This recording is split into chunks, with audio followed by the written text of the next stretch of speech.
years in Australia and I still don't have my permanent residency permit. I have studied here, worked here, even paid my taxes faithfully, and still I am not a permanent resident of Australia. But you know what? It's my fault. I made 3 mistakes that cost me years. So if you're planning to move here or you're already waiting on that visa, I need you to hear this. And I can already hear you thinking, wait, what? That's impossible. That's unbelievable. And we're right, because on the average, migrants become a permanent resident or a citizen of Australia anywhere between 3 to 5 years of being in the country. But for me, it's taken 10 solid years. And listen, I get it. You probably feel sorry for me. Honestly, I'd feel sorry for me too. So I've easily spent thousands of dollars in migration processes, the emotional toll, the constantly checking emails for next steps, the waiting game, and don't even get me started on the anxiety that comes with not knowing what's going to happen to you next. But this video isn't about pity. I really want to share 3 mistakes that I made my PR journey longer. And I promise you, they are not what you think. In fact, I am confident that number 3 was the real culprit. Mistake number 1 that I made was the fact that I had poor planning. Have you ever wondered, like, what could someone possibly do that could make them be in a country for 10 years without being a permanent resident of that country, especially as an immigrant? So for me, my journey started in 2016, making it nearly a decade now. I was daddy's girl. I still am a daddy's girl. So I was sent abroad. My parents really had good intentions for me to have my education abroad after I'd done my first degree. But I didn't have any plan whatsoever. So what I thought was, I'll study, finish my education, maybe even go to Canada, not knowing how, and somehow life will figure itself out. But we all know life doesn't figure itself out when you don't have a map. So I would even joke about this, like if you've joined any of my programs before, where I say one of the reasons that informed why I chose my uni was actually because the name sounded cute and fancy. So if I started with a clear goal and began with the end in mind, I would have compressed years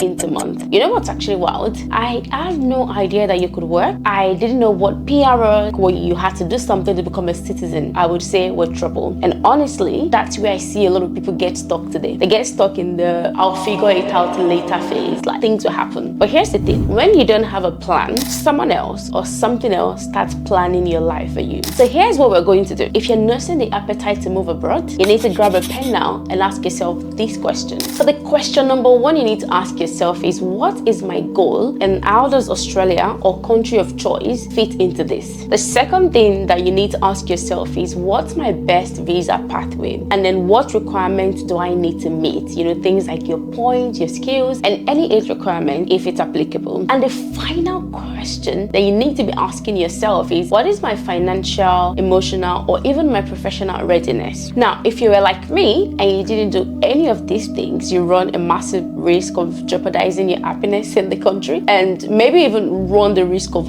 running the rat race. Here's the real thing. It's impossible for you to go far in life when you don't have a plan. So I am a career coach and a business coach, and I'm the co-founder of Sync Skills Australia, where I work with people who are wanting to move from stressful jobs to non-stressful career paths like tech. So far, so good. I have successfully helped more than 240 people. When people give me a call and say things like, oh, Taya, I want a career change, Taya, I want to pivot into tech, Taya, I want to do this, I ask them one key question. Why is this important to you? And sometimes people will say things like, well, you know, I'm just doing this because my husband wants me to do it. I'm just doing it because my wife wants me to do it. I'm just doing it because I kind of just saw someone do it. So I ask them to go to the drawing board. It is important for you to begin with the end in mind every single time, because that's going to shape your behavior towards the transformation. So if I could ask myself, or if I could go back in time, I would tell my younger self, never ever just move. You need to move with intentions, because when you migrate without a plan, in fact, when you do anything without the plan, the system is going to plan for you. And trust me, it is never in your favor. And this ties perfectly into my second mistake, which was not getting a strategic advice from the migration agent. Now,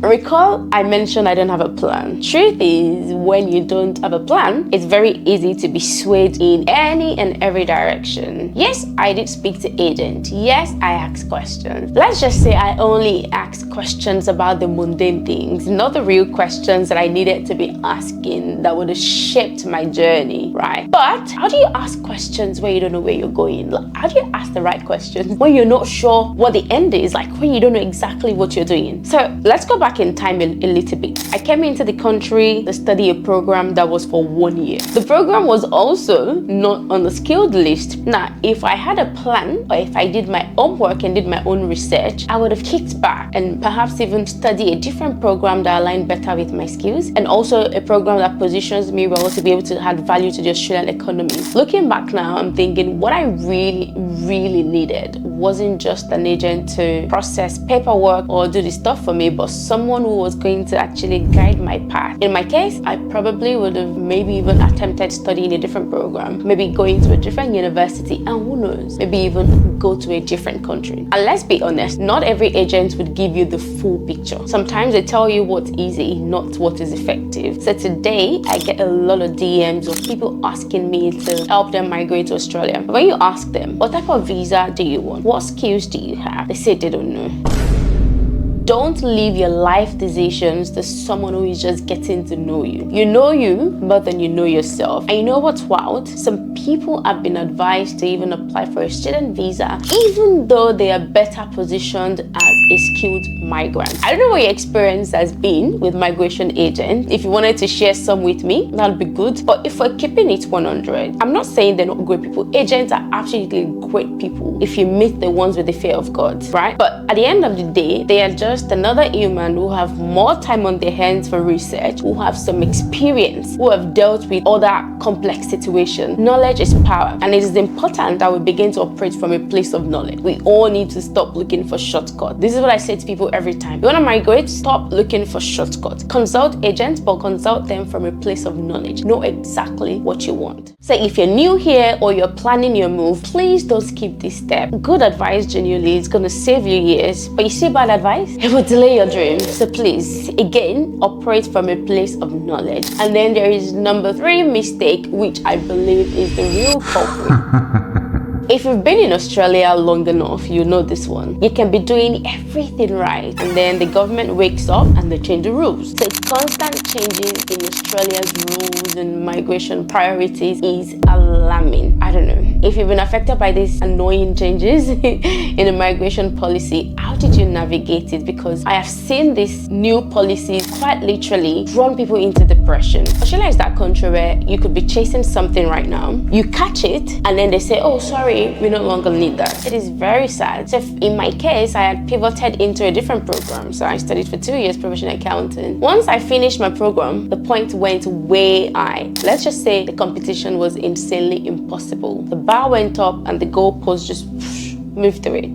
So I didn't stand a chance. Australia is like a very interesting place. They have got evolving needs as well. So definitely things are constantly changing. And I know quite recently as well, they included age cap for work visas for people above 35. So people who have studied and were hoping to qualify for their work visa, some of them had to leave the country. Honestly, it is sad. Australia migration reminds me of what I would say, like, it's like you're running a marathon, and just as you reach the finish line, someone extends it by another 10 kilometers. And the truth is, with these countries, you can have everything lined up. Talk about have the right degree, have the right job, but you can still get caught in the policy changes. But you know, there's always a way. So you may be caught up in this crazy situation right now. One thing I'm going to say to you is to please don't give up. Try and find a way out. In my case, yes, I had no plan. No, I was not lucky enough to get strategic advice from onset. And again, I got myself wrapped up in the Australian changing rules, which they all played a significant role in delaying my journey. But you know what? I have absolutely no regret. I constantly remind myself, Tayo, you are exactly where God wants you. I am exactly where God wants me to be. Because every delay has taught me direction. Every setback, I would say, has really helped me in building strength. And I'm able to share some of my mistakes with you today so you don't make them. Every policy that has changed has pushed me into building something bigger, which is this myself. So if you're still waiting, whether it's for your PR, whether it's your next big opportunity, whether it is your career breakthrough, I want you to know you are not behind. So please don't focus on what you've done wrongly or what you haven't done. Let's look into the future. Let's try and focus on the way out, because it's going to save you a lot of stress. In the next video, I will share what I did differently, how I quite literally turned my lemons into lemonade, building $1 million business here in Australia, how I changed my career, and how I found peace even without the PR. But for today, I hope this helps you avoid the mistake that I made. If you found this helpful, please hit the subscribe button. Honestly, it is the one single act of kindness you could do today for this channel, because we are just getting started.